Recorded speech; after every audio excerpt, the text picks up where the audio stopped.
ಜಾಸ್ತಿ ಹೇಳಕ್ಕೆ ಹೋಗಲ್ಲ. ಎರಡೇ ಮಾತು ಹೇಳ್ತೀನಿ. ಆ ಗುರುಗಳ ಬಗ್ಗೆ ನಮಗೆ ಗೊತ್ತಿಲ್ಲ. ಲೋಕಿಕೆರೆ ನಾಗರಾಜ್ ಬಗ್ಗೆ ಹೇಳ್ತೀನಿ. ಯಾಕೆ ಅಂದರೆ ಇದರಲ್ಲಿ ಒಬ್ಬರು ಕಾಮೆಂಟ್ ಮಾಡಿದ್ದಾರೆ, ಅವ್ರಿಗೆ ಮೊದಲು ಆಸ್ಪತ್ರೆಗೆ ತೋರಿಸು, ಆಮೇಲೆ ನೀನು ಆಸ್ಪತ್ರೆಗೆ ಸೇರ್ಕೊ ಅಂತ. ಮೊದಲು ಅವರೆಂಥ ದಾನಿಗಳು ಲೋಕಿಕೆರೆ ನಾಗರಾಜ್ ಅವರು, ಎಂಥ ಹೃದಯವಂತರು ಅಂತ ಅವ್ರ ಜೊತೆ ತಿರುಗಾಡ್ದವ್ರಿಗೆ ಕೇಳಿಬಿಟ್ಟು ಆಮೇಲೆ ಕಾಮೆಂಟ್ ಮಾಡಿ. ಸುಮ್ಮನೆ ಏನೋ ನೋಡಿಬಿಟ್ರೆ ಆ ಮನಸ್ಸಿಗೆ ಬಂದುಬಿಟ್ಟು ನಿಮಗೆ ಯಾರೋ 4 ಜನ ಮೋಸ ಮಾಡಿರ್ತಾರೆ ಅಂತ ಹೇಳ್ಬಿಟ್ಟು ಅವ್ರಿಗೆ ಟಕ್ಕಂತ ಕಾಮೆಂಟ್ನ ಮಾಡಿಬಿಡಿ.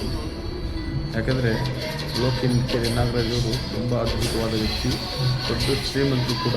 ಆದರೂ ಅವರಿಗೆ ಅದು ಸ್ವಲ್ಪ ಕಿಂಚಿತ್ತು ಅವ್ರ ಮನಸ್ಸಲ್ಲಿ ಆ ಭಾವನೆ ಇಲ್ಲದೆ ಅವ್ರ ಗುರುಗಳಿಗೆ ಕರೆಸಿ ದೊಡ್ಡ ಸನ್ಮಾನ ಮಾಡಿ ಪಾದಪೂಜೆ ಮಾಡೋದಲ್ಲ. ಅದ್ರ ಹಿನ್ನೆಲೆ ಯಾಕೆ ಏನು ಮಾಡೋದು ಅಂತ ತಿಳ್ಕೋದೆ ಸುಮ್ಮನೆ ಬ್ಯಾಡ್ ಕಾಮೆಂಟ್ ಹಾಕಬೇಡಿ. ಯಾಕೆಂದರೆ ನಿಮ್ಮಂಥ ಅವಿವೇಕಿ ನನ್ನ ಮಕ್ಕಳಿಗೇ ಸತ್ಯ. ಅದಕ್ಕೆ ಒಂದು ಮಾತು ಹೇಳಿದ್ರೆ ದೊಡ್ಡವರು, ಕತ್ತೆಗೇನು ಗೊತ್ತು ಕಸ್ತೂರಿ ವಾಸನೆ ಅಂತ.